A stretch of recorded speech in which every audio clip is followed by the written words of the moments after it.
you got time to train with John Jones throughout your years. How different do you think John Jones is in terms of the elevated fighter IQ that people say he has?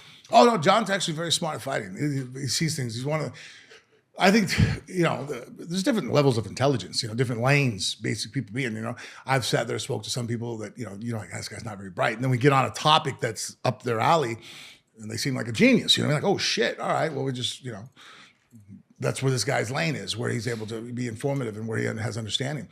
And, John can be frat boyish and, obviously he's made some, What? Frat boy? Frat boy. Yeah.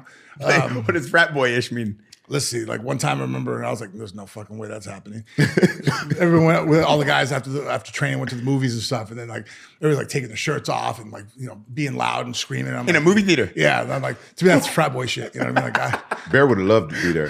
Well, can you imagine being in a movie theater, drop top with John Jones, everybody's going nuts? That'd be the highlight of your That would have been lit. I would have been there. You would have loved it. Come on, stop. Well, I'm just saying. You've never done that? No, You've never walked in a movie theater, took off your shirt? never. Yes, you have. Not in a movie theater. Not one time? No. Okay. I don't think most people have, right? Yeah, right. I mean, I never have, but that sounds like a fraternity. Yeah, So, anyways, some of the things that's happened, he's been in the news for. It's like it could be young kid dumb shit, right?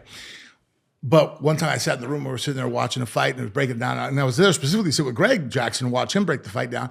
And John's input was equal, right on par. I'm sitting there pointing things out. Oh, look, every time the guy stands this way when he before he does this move, he loads this. There's his telegraph. Here's his read here. And I'm like, no shit, look at that. He was right. Wow. Like it blew me away. I was very impressed his fight IQ to be able to sit there and watch somebody and break down their tendencies and what they like to go for. And, here's his tells, his reads.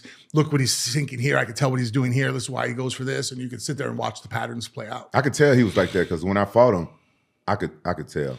I could tell. And the whole time I was training for him, I don't watch footage either. And my coach was telling me, all right, when he turns to this stance, he's going to do the right head kick. If he go this way, he's going to do a left head kick and all this. And I could tell, like, he breaks people down like that. And he's real good at it. Yeah, I watched an interview one time. I think I went over this with you, not on podcast, though, that John said the reason why he doesn't commentate, he doesn't want people to know his mind, right? He doesn't want people to see what he looks at in a fighter. Do you feel like it's that it's like that much of an advantage for him going into fights, his IQ level like that, like for his fighters, for people not to see what he thinks at?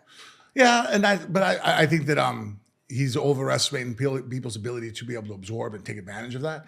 I think that sometimes I tell people That's a good take. There's times I'm talking and I can tell that when I say something and someone says something back to me, I can go, you didn't grasp what I just said. I get it. And I'm not going to fight at home, but sometimes with my wife and I kind of have a code where she knows I get frustrated. I'm like, fuck, dead people. You know what I mean? And then the reason why is like I tell people, like, I see dead people, and me trying to tell someone, hey, there's a spirit there. And you're like, I don't see the shit. Like, it'd be a weird argument to have somebody. If you could really see dead people and no one else could, you look like you were nuts if you kept trying to fucking scream about it. So I've learned just to keep my mouth shut. Just like, all right, yeah, whatever. That's a smart way to be, bro. I had that problem with Bear. A lot of stuff I try to explain to him, it goes over his head. Like what? I don't want to give examples right now, but a lot of stuff. But don't make me sound dumb. That's hard.